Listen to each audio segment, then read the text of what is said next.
그들이 한 뜻을 가지고 자기의 능력과 권세를 짐승에게 주더라. 그들이 어린 양과 더불어 싸우려니와 어린 양은 만주의 주시오 만왕의 왕이시므로 그들을 이기실 터이요 또 그와 함께 있는 자들 곧 부르심을 받고 택하심을 받은 진실한 자들도 이기리로다. 또 천사가 내게 말하되 내가 본 바 음녀가 앉아있는 물은 백성과 무리와 열국과 방언들이니라. 아멘. 자, 우리가 이제 계시록을 쭉 이제 말씀을 아주 자세하게 지금 살펴보고 있습니다. 또 어떤 것은 다니엘서에서 온 내용이 너무 많기 때문에 다니엘서를 가서 또 살펴보기도 했습니다. 근데 계시록 17장을 보면 영적 전쟁이 이제 어떤 식으로 진행이 되는가 하는 그런 비밀을 알려주고 있습니다.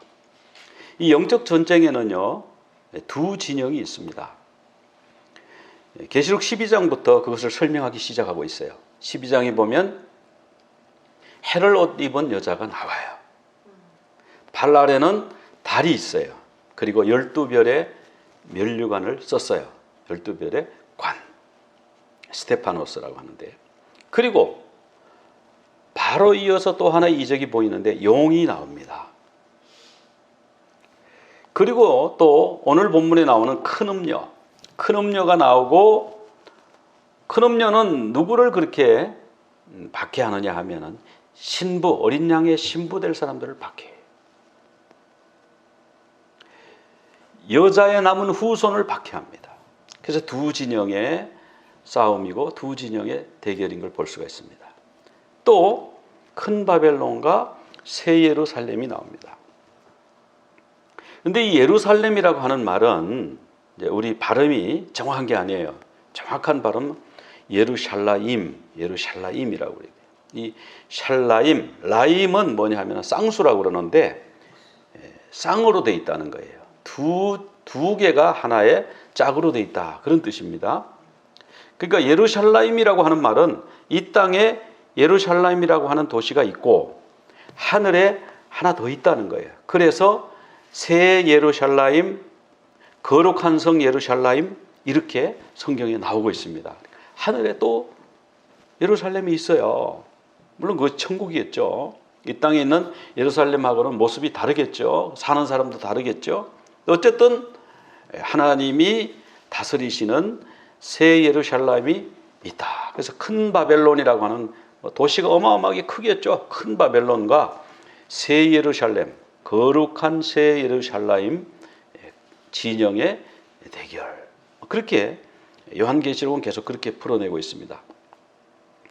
해를 옷 입은 여자와 용에 대해서 살펴보면요, 여기 해를 옷 입은 여자를 누가 이렇게 그렸어요. 또 용도 머리가 7개 있고 뭐 이렇게 그렸어요. 근데 이 그림은 그건 중요하지 않고 참고로 보시고요. 자, 여기 보면 계시록 12장 1절에 하늘에 큰 이적이 보이니 해를 옷 입은 한 여자가 있다, 그렇게 나오거든요. 자, 그럼 여기 이 백그라운드, 배경은 어디예요? 지금 이 이적의 배경은 어디입니까? 하늘입니다. 하늘에 이적이 있다고 그러죠. 근데 우리가 이거를 자꾸 땅의 걸로 생각하기 때문에 풀다가 오류에 빠지는 거예요. 이건 하늘에서 보여주신 이적이에요. 하늘에 있는 이적이에요. 물론 그 해를 옷 입은 여자가 누구냐, 요셉의 꿈에서 이미 알려졌죠. 이스라엘이죠. 해와 달과 11별이 내게 절을 했습니다. 그러니까 형들이 화를 냈죠. 그럼 우리가 너를 섬겨야 되느냐, 네가 우리의 왕이 되려고 하느냐. 아버지는 그 꿈을 마음에 뒀습니다. 아, 이게 보통 꿈이 아니다, 예언적 꿈이구나.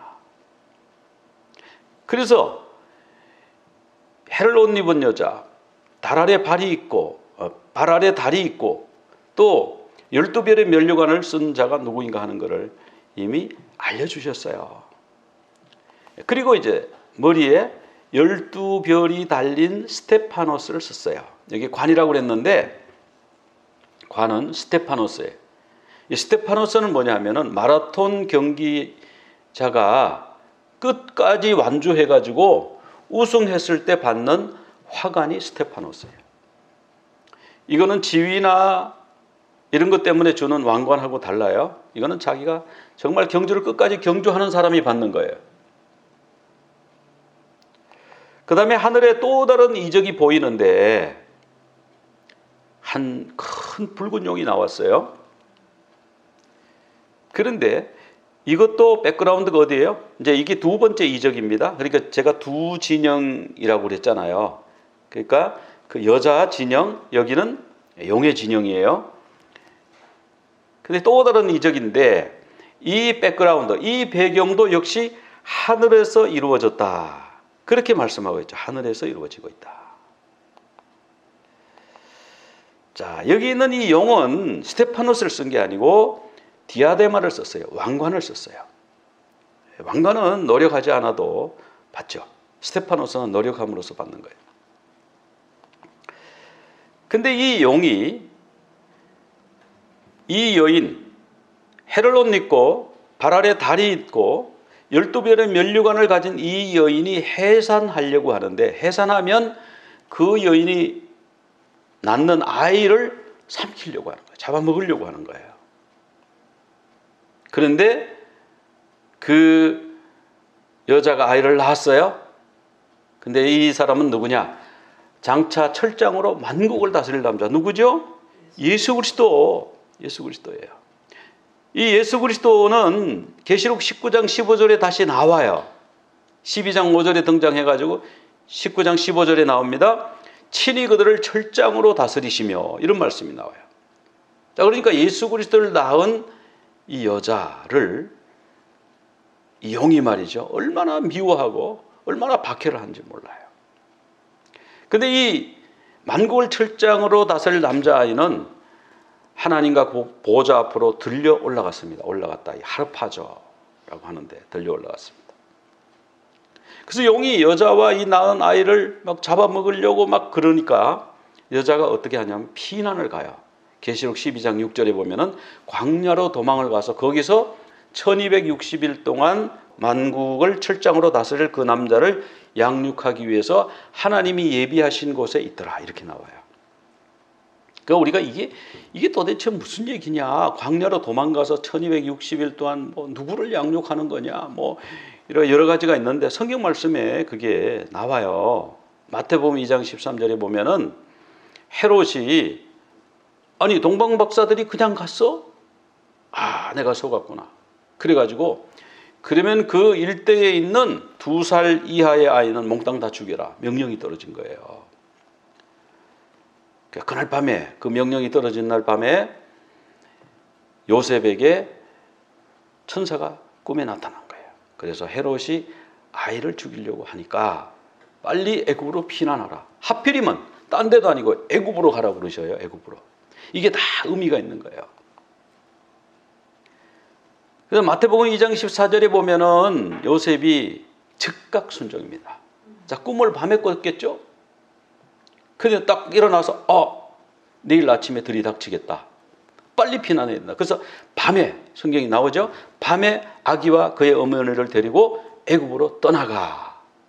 뭐 1년을 있었는지, 뭐 6개월 있었는지, 5년을 있었는지, 그거는 성경에 기록이 안 돼 있습니다. 그래서 얼마 시점이 지나서 헤롯이 죽었어요. 헤롯이 죽으니까 이제 돌아오셨는데 이번에는 나사렛에 가서 사셨어요. 그 나사렛에 가신 이유도 말씀을 이루기 위한 거죠. 그 지난번에 언제 한번 말씀을 한번 나눈 적이 있습니다. 가지의 사람, 나체리, 그분이 되도록 그 이름을, 그 말씀을 이루기 위해서 나사렛으로 가셨어요. 그래서 여기서 이제 애굽으로 가게 한 이유는, 애굽 말고 뭐 요르단도 있고 뭐 많잖아요. 주변 다른 나라, 뭐 사우디아라비아 그쪽 지역으로 가도 되고. 근데 애굽으로 가게 하신 이유는 애굽으로부터 내 아들을 불렀다. 즉 이것은 출애굽하는 이스라엘을 말하는 의미도 되고, 또 예수 그리스도가 애굽에서 나오는 또 그런 일로 인해서 이 말씀을 이루는 것도 되고, 장차 우리가 죽잖아요. 죽으면 이게 출세상. 근데 출세상, 출애굽이요, 헬라 말로 같은 단어예요. 무슨 단어인지 아세요? 엑소더스입니다. 엑소더스. 그래가지고 예수님이 변화산에서 옷이 하얗게 되고 몸이 하얗게 빛이 나니까 베드로가 정신을 못 차리고 주여 여기가 조사모니 그럴 때가 있었잖아요. 근데 거기 보면요, 거기 엘리야하고 모세가 나타나가지고 예수님하고 뭔가 대화를 해요.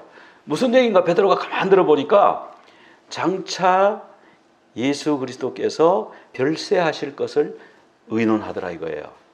근데 그 별세란 단어가 헬라어로 보면 엑소더스로 돼 있어요. 엑소더스. 별세는 뭡니까? 세상을 떠나는 게 별세잖아요. 말 그대로 세상 떠나는 거, 죽는 거, 출세상, 그게 엑소더스예요. 같은 개념이에요. 우리도 애굽을 이제 떠나야 돼요. 이 땅이 영적으로 말하면 애굽이에요. 하늘에 이제 전쟁이 막 생겼죠. 이제 만국을 철장으로 다스릴 그 남자 예수 그리스도는 사탄이 죽이려고 이제 끝장내자 그래가지고 십자가에다 못을 꽉꽉 받고 이제 끝이다 이렇게 생각했는데 아니 웬걸 부활해가지고 승천해 버리셨네. 그렇게 하늘에 전쟁이 나가지고 미가엘이 그냥 막 영을 그냥 내쫓아버린 거예요. 그래서 영이 이 땅에 쫓겨나가지고 분풀이를 하는데, 자 그럼 이 용이 뭐냐? 용의 정체를 또 12장 9절에 참 성경이 친절해요. 설명을 해주고 있어요. 큰 용, 옛뱀, 마귀, 사탄, 온 천하를 꿰는 자, 우리를 참수하는데 밤낮 하나님 앞에서 우리를 참수하는 자, 쟤 저거밖에 못해요. 쟤 또 죄지었어요. 저런 사람을 구원해서 뭐해요? 예수 그리스도가 헛되이 돌아가셨네요. 그러면서 계속 참수하던 이 큰 용이, 옛뱀이 쫓겨난 거예요. 그래서 이제 자기 때가 얼마, 이제 쫓겨나서 이제 곧 있으면 쫓겨나서 이 땅에서 자기가 영원히 사는 게 아니고, 아, 이제 주님이 재림하시면 나도 끝장이다. 이렇게 생각을 하니까 크게 분내어서 우리에게 내려, 우리는 뭡니까? 지금 너희가 지금 교회예요, 교회. 그런데 영원 분이 났지만 하늘과 그 가운데 거하는 자들은요, 즐거워하는 거예요. 왜 그럴까요? 영이 내려가서 지금 막 교회를 박해한다는데 왜 즐거워하죠? 그런 자기 때가 영의 때가 얼마 안 남은 거는요, 이 사람들에게 즐거운 일이에요. 예수님이 재림하시고, 예수님 모든 것을 신원하시고, 하나님과 영원 세계에서 살 걸 생각하니까 막 즐거워하는 거예요. 근데 영원, 내 때가 얼마 안 남았다. 이게 정해졌다. 그러니까 막 분을 내어가지고 와서, 이 용이 여자를 박해할 때, 하나님이 그대로 두시지 않고, 독수리의 날개로 광야로 피난케 하셔서 한 때와 두 때와 반 때를 양육하신다고 그래요. 여기 독수리 날개는요, 계시록 19장 4절 이 말씀이에요. 출애굽한 백성을 하나님이 뭐라고 그러셨냐면, 내가 너희를 애굽 사람들에게서 구원해서 독수리 날개로 업어서 인도했다 그러셨거든요. 근데 성경을 아무리 찾아봐도 하나님이 독수리 날개에 태워가지고 그 200만 명의 사람들을 인도하신 건 아니거든요. 그들이 걸어서 홍해를 건넜어요. 걸어서 스루강야도 건너고, 걸어서 르비딤도 걷고, 또 걸어서 시내산까지 왔어요. 근데 독수리 날개, 이건 뭐냐면 하나님이 영적으로 말씀하시는 거예요. 이게 상징이에요. 그러니까 여기서도 독수리 날개, 이것은 그렇게 받아야 되지 뭐 비행기를 타고 어디로 간다 이런 거는 아니라고 해요. 지금은 어디로 가서 숨을 데가 없어요. 한두 명이면 모르는데 그 많은 사람이 어디 갈 수가 없어요. 이건 뭐냐면 하나님이 그렇게 보호해 주시는 거예요. 그러니까 우리가 뭐 사모아로 갈 필요도 없고요, 호주로 갈 필요도 없고요. 비행기 타고 가면 사모아가 거기가 그 천국이라고 그랬는데 그게 다 또 깨져 버려요. 또 우리가 가가지고 거기에 다 자연을 어지럽히고 또 그렇기 때문에 있는 곳에서 하나님의 지성소에서 하나님을 만나야 돼요. 있는 곳이 나의 하나님의 지성소가 돼야 돼요. 그런데 이 여자에게요, 홍수를 일으켜가지고 뱀물로 확 휩쓸어 간다. 그런 말씀이 성경에 나와요. 그래서 아니 이 홍수 이게 뭐지? 그러니까 다니엘 9장 26절을 보니까 거기 홍수 얘기가 나오더라고요. 62일 후에 기름 부은 자가 끊어지고, 그래서 장차 한 왕이 와가지고 거룩한 성과 그 성소를 무너뜨리고, 그리고 그의 마지막은 홍수에 휩쓸림 같을 것이며, 끝까지 전쟁이 있다, 황폐해진다, 이런 거는 우리가 다 이해가 되잖아요. 근데 홍수에 휩쓸리는 게 뭐지? 근데 마태복음 24장 38절에 가니까 예수님이 재림 때가 노아의 때 같대요. 그래서 우리가 지금까지는 예수님의 재림에 대해서 노아의 때처럼 시집가고 장가가고 먹고 마시고 그냥 즐기고 하나님한테는 관심도 없고 그냥 육적인 일에만 관심이 있고 이렇게 된다 이렇게 생각을 했었잖아요. 그렇게 다 풀었잖아요. 근데 39절에 보니까 홍수가 나서 그들을 다 멸하기까지 깨닫지 못했다. 하나님이 홍수로 우리를 다 멸하지 않으신다고, 다시는 멸하지 않으신다고 무지개를 주셨는데 하나님이 우리를 홍수로 멸하실 리는 없고요.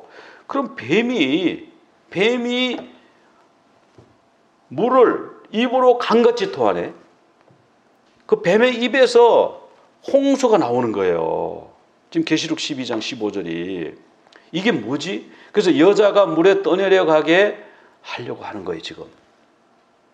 떠내려가면 죽겠죠? 뭐 노아의 홍수는 아니고 이게 뱀 홍수로 죽게 되겠죠? 그런데 마침 땅이 여자를 도와서 용이 토한 그 홍수물을 삼켜서 여자를 살렸다. 이런 말씀이 나와요.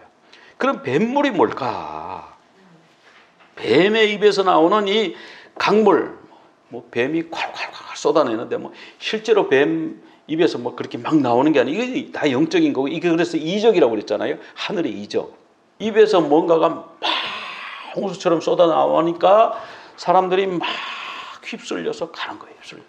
만약에 땅이 도와주지 않으면요, 사람들이 다 홍수에 다 죽는 거예요. 다 전면에. 이게 뭐죠? 이게 뭘까? 보니까요, 이 뱀물이 종교다원주의 같아요.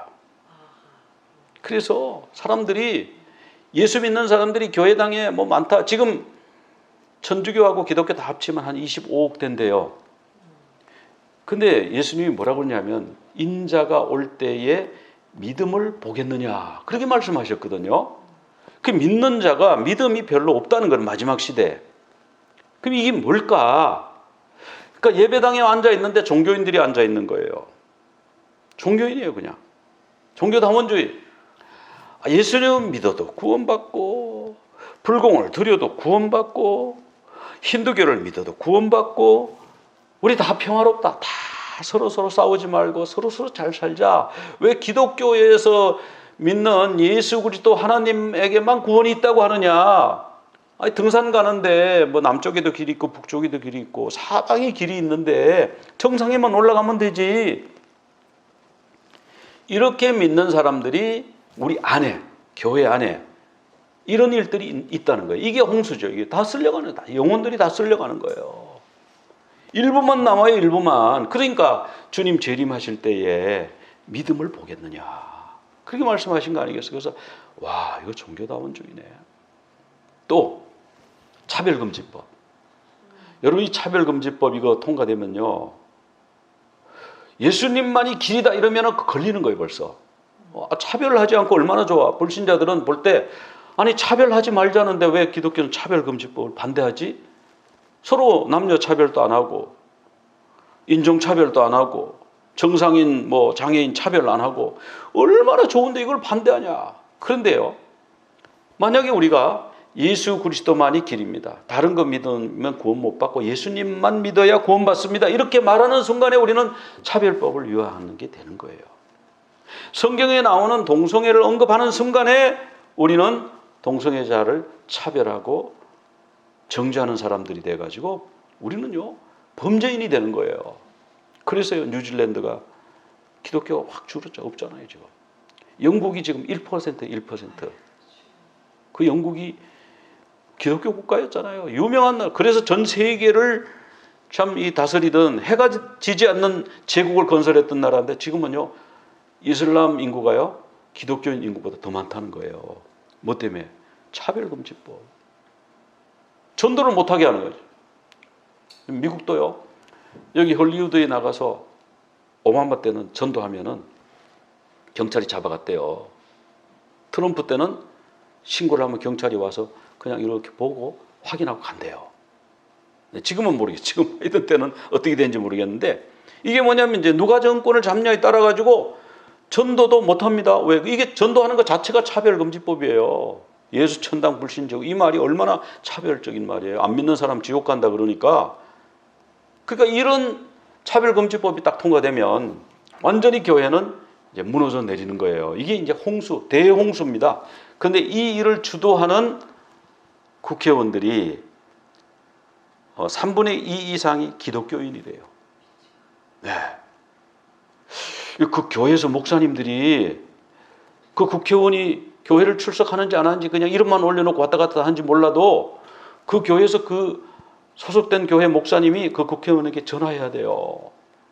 전화해서 집사님 이러시면 교회가 문 닫습니다. 이 차별금지법은 안 됩니다. 거기서 발을 빼세요. 차라리 반대하세요. 이렇게 해야 되는데 천주교인보다 기독교인 수가 더 많고요. 둘 다 합쳐가지고 3분의 2가 차별금지법을 발의를 했어요. 발의. 예, 통과는 어려울 겁니다. 왜냐하면 통과하면 기독교가 다 들고 일어나면 다음 대선은 이제 물 건너간 거니까 그냥 그걸 하고 싶은 거예요. 자꾸 왜 하고 싶죠? 그게 왜 그렇게 하고 싶죠? 아니 그거 해가지고 뭐 다른 게 뭐 경제 산업이 발전한다 이런 것도 아닌데 왜 하고 싶을까요? 뱀물이에요, 뱀물. 뱀물이 그냥. 근데 왜 기독교인 국회의원이 그걸 하냐 이거지. 앞장을 서냐 이거지. 그게 이상하다는 거예요. 그러니까 교회 안에 뱀물에 오염된 사람이 너무 많은 거예요. 뱀물, 뱀홍수.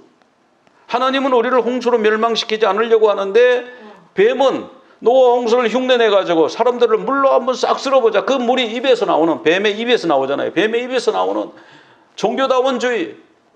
누구나 절실하게 진실하게 믿으면 돼. 누구나 착하게 살면 돼. 그럼 다 천당가. 하나님은 사랑인데 지옥이 있긴 뭐가 있어. 지옥 얘기하는 목사는 무식한 목사야. 이게 다 이런 거잖아요. 이런 거. 지금 그런 사상이 막 이렇게 막 홍수처럼. 그러면 이 영혼들이 막 떠내려가는 거예요. 근데 우리가 지킴을 받아야 돼요. 보호함을 받아야 돼요.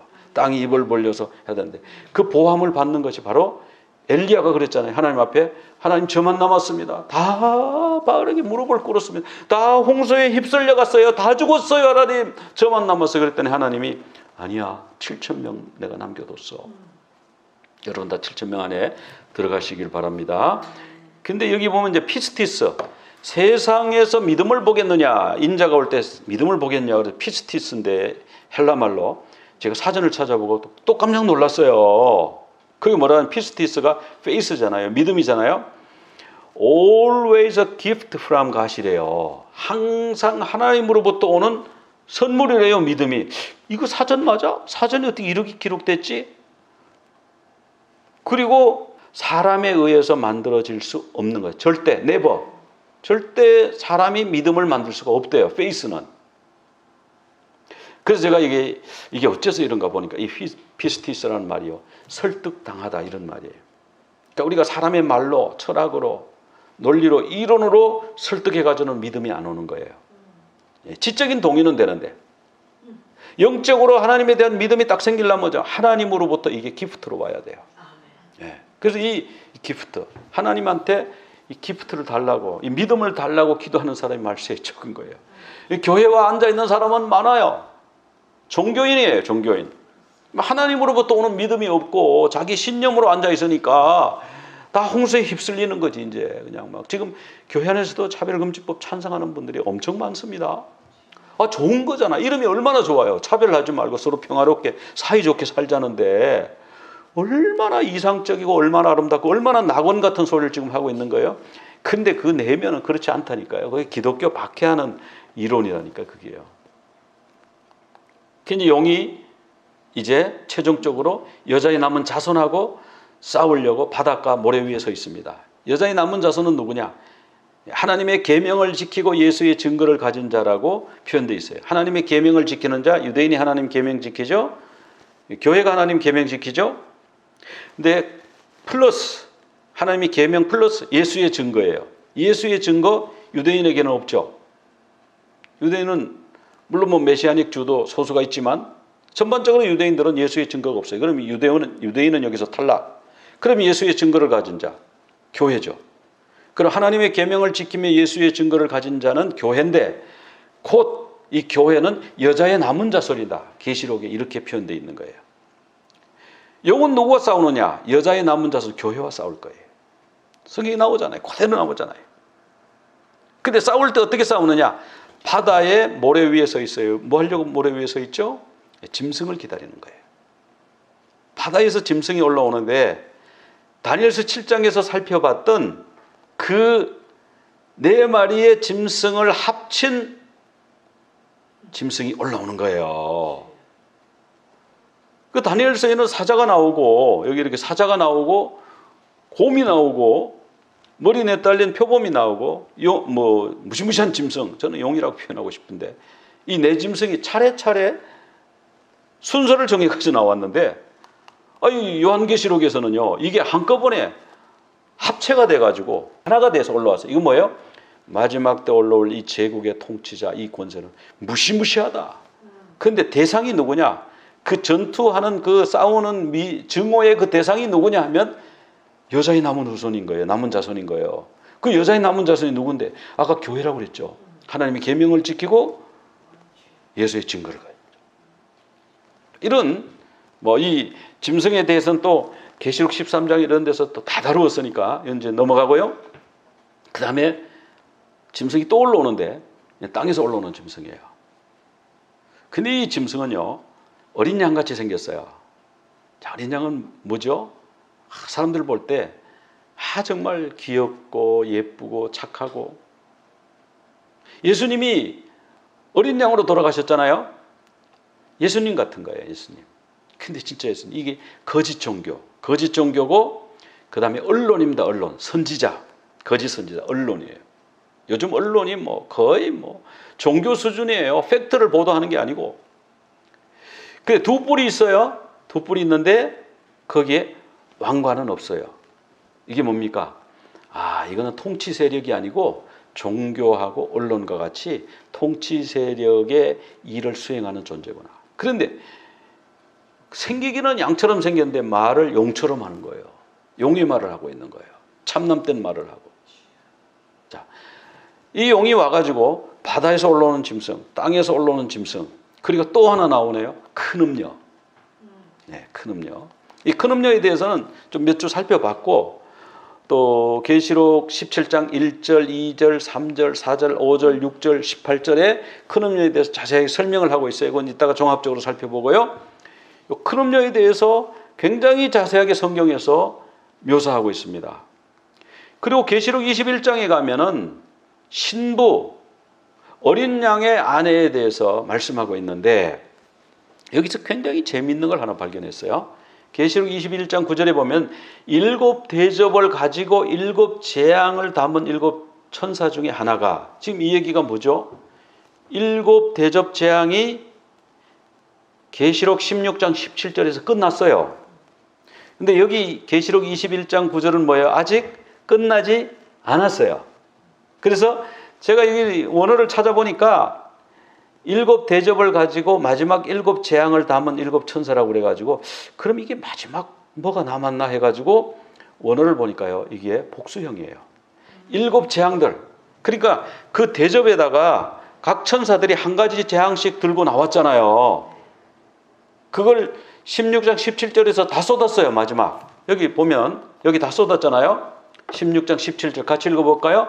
7째 천사가 그 대접을 공중에 쏟음에 큰 음성이 성전에서 보좌로부터 나서 이르되 되었다 하시니, 이게 이제 완전히 it is finished 이렇게 된 거잖아요. 그런데 21장에 어린 양의 신부를 소개하는 천사가 7 대접에 아직 재앙들을 담고 있네. 이게 뭐죠?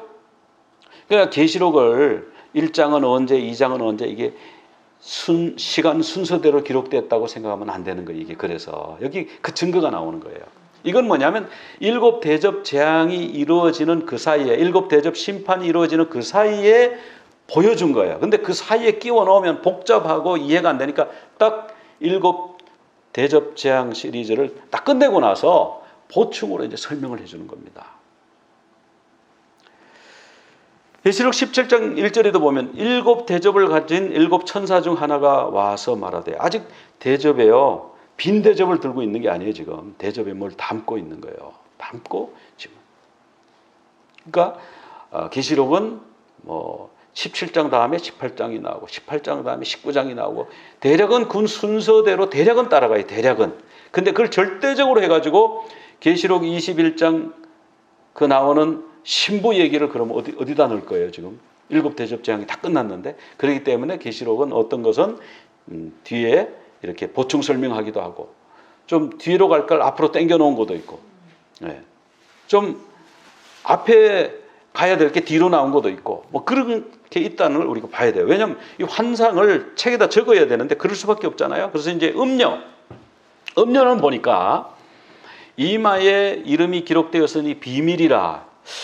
그래가지고요, 비밀이라. 그러니까 음료의 이름이 비밀인 줄 알았어요. 가르쳐주면 안 되는 건 줄 알았어요. 은밀한 그런 이름인 줄 알았어요. 그런데 원어를 보니까요, 그게 아니에요.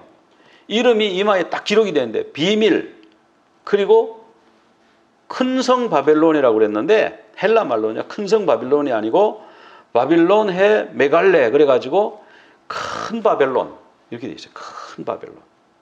그래서 저는 그래서 큰 대자 대바벨론, 비밀 대바벨론, 땅의 음녀들과 가정한 것들의 의미, 이렇게 이마에 쫙 써붙이고 나온 거예요. 이게 누구를 모방한 거냐면 하나님의 대제사장. 대제사장은요, 이마에다가 금패를 붙입니다. 거기 뭐라고 적혀 있죠? 여호와께 성결, 여호와께 거룩, 이렇게 써붙이고 나옵니다. 그리고 대제사장이 금잔에다가 포도주를 담아가지고 제물에 부어요. 이걸 전제라고 그러잖아요. 그러니까 이 음료도 금잔을 들고 있어요. 거기에 포도주가 아니고 뭐 온갖 가증한 것들이 들어있다. 성경에 그렇게 나오잖아요. 그래서 어쨌든 이 음료는 이름이 비밀, 대바벨론, 땅의 음료들과 가증한 것들의 의미, 요 땅의 음료와 가증한 것들이 지금 금잔에 들어있는 거예요. 근데 여기서 이 음료라고 하는 것은 그냥 일반 가정집 여자분이 이렇게 탈선하는 것을 여기서 말하는 음료가 아니에요. 여기서 말하는 음료는 포르네. 일반 가정집 탈선하는 사람들은 우리말에는 그냥 다 음료 이렇게 돼 있는데 음료가 아니고 거기는 모이칼리스 이렇게 돼 있어요.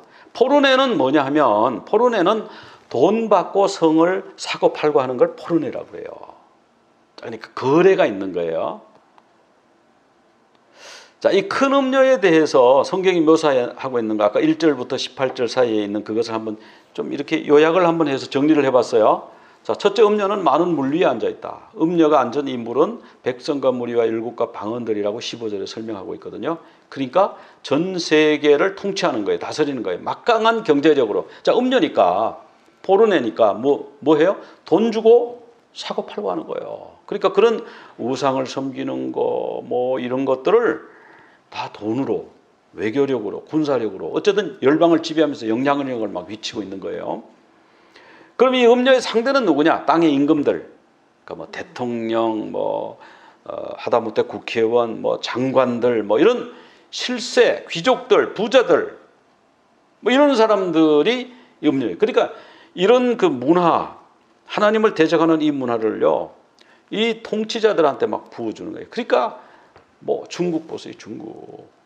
그러니까 교회를 그냥 갖다 막 부시고, 불도저로 부시고, 다이나마이트로 폭발시키고,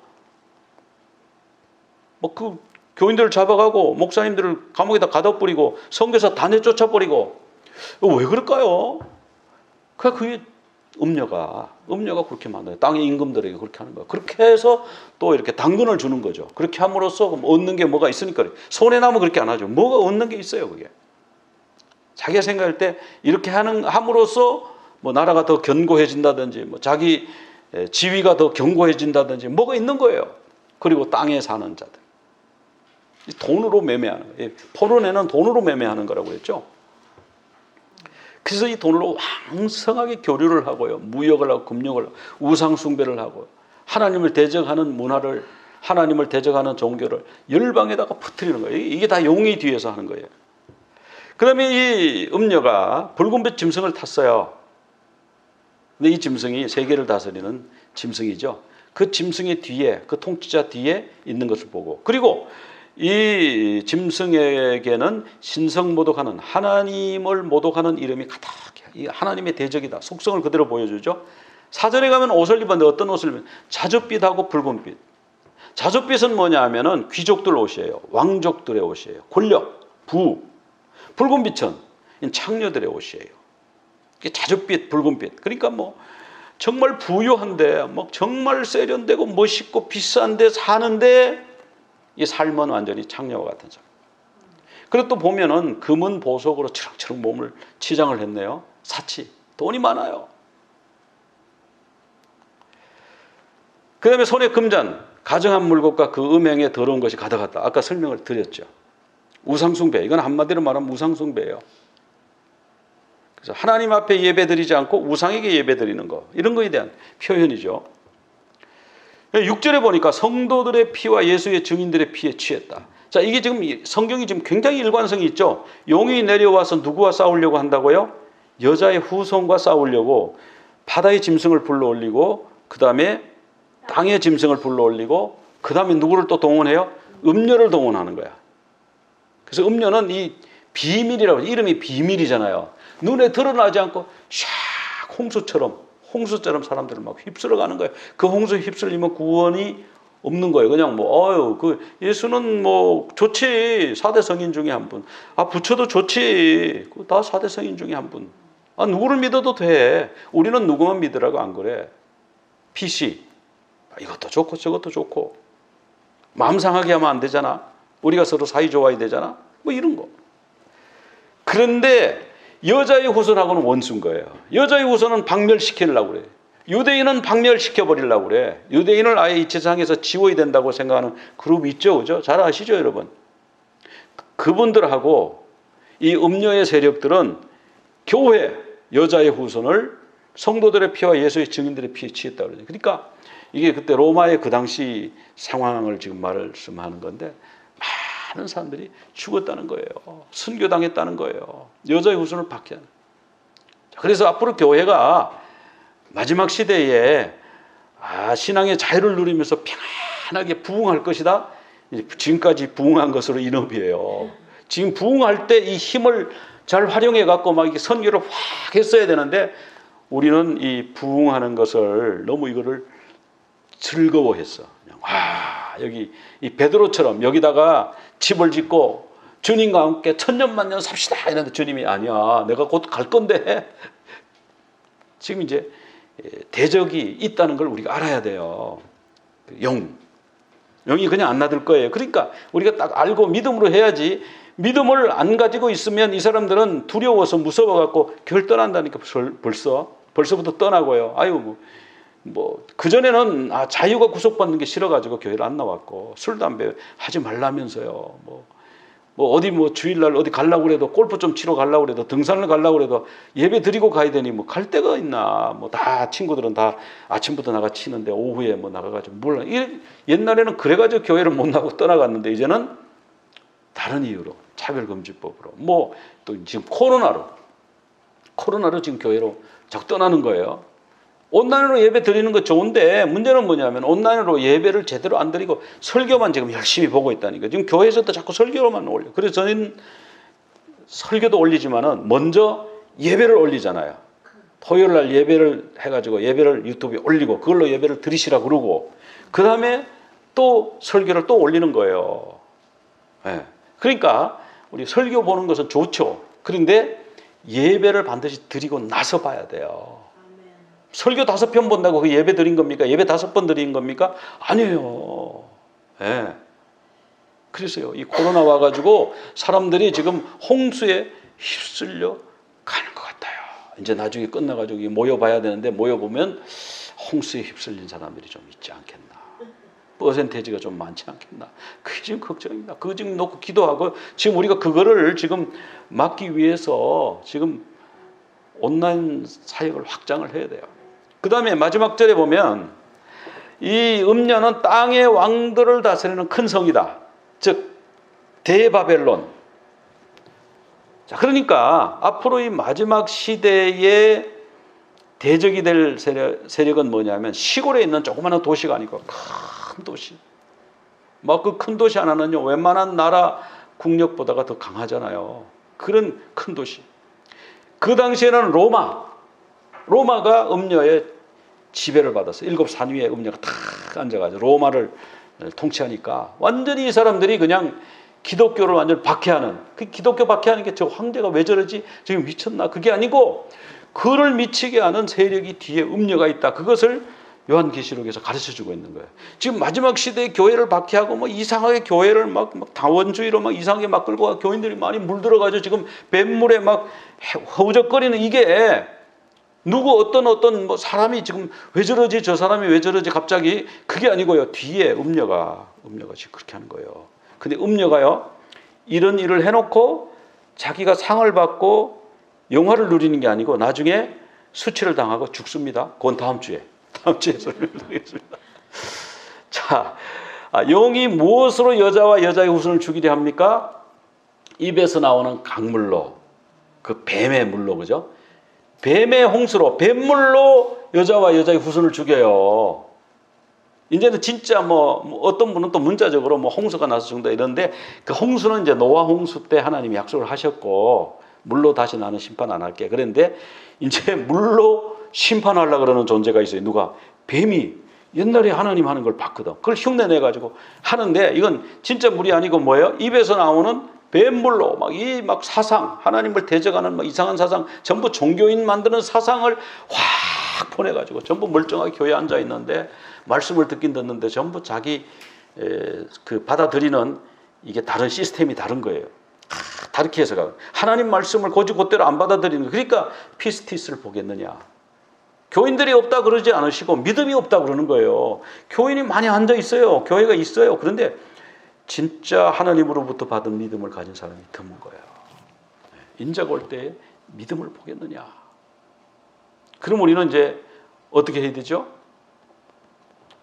이 말씀이 누가복음 18장 8절이 언제 준 말씀이냐면 이 과부가요. 억울한 사정을 재판관에게 계속 들어주세요. 재판관이 처음에 무시하다가 나중에는요. 아유 귀찮아서 안 되겠다. 들어줘야지. 그래 끈질기게 기도해가지고 기도 응답 받은 것을 말씀하시면서 이 말씀을 하신 거예요. 뒤끝에. 우리가 지금 하는 방법까지 알려주셨죠. 하나님 믿음 주옵소서. 믿음 주옵소서. 난 믿음 없어요. 세상에서 들리는 말로 이게 잘못된 사상이 너무 많이 들어가 찼어요. 하나님 이거 다 제거해 주시고 지워주시고 정렬시켜 주시고 하나님이 주시는 믿음이 내 속에서 역사하시고 하나님이 재림 예수 그리스도가 재림할 때 우리가 어린 양의 신부로 설 수 있게 준비시켜 주시옵소서. 열심히 끈질기게 끝까지 기도해야 인자가 올 때에 세상에서 믿음으로 인정받는 줄로 믿으시기를 바랍니다. 기도드리겠습니다. 하나님 아버지 오늘 이 귀한 말씀을 통해서 이 마지막 때에 주님 오실 때에 그때가 마치 노아의 홍수 때와 같이 사람들이 주님 오시는 그날까지도 모르고 자기들이 홍수에 휩쓸려 가서 다 죽는 것을 모르고 주님을 맞이할 때 정말 내가 올 때에 믿음을 보겠느냐. 주님 저희들을 7,000명 속에 보호하여 주시옵소서. 나만 남았나이다 엘리야가 말했을 때 아니 7,000명을 내가 보존해 나왔다 말씀하신 그 하나님의 말씀을 기억합니다. 저희들을 이 홍수 속에서 보호하시고 지켜주시고 인도하여 주시고 주님으로부터는 믿음의 소유자가 다 되게 하여 주시옵소서. 예수 그리스도 이름으로 기도드리옵나이다. 아멘. יברכך אדוני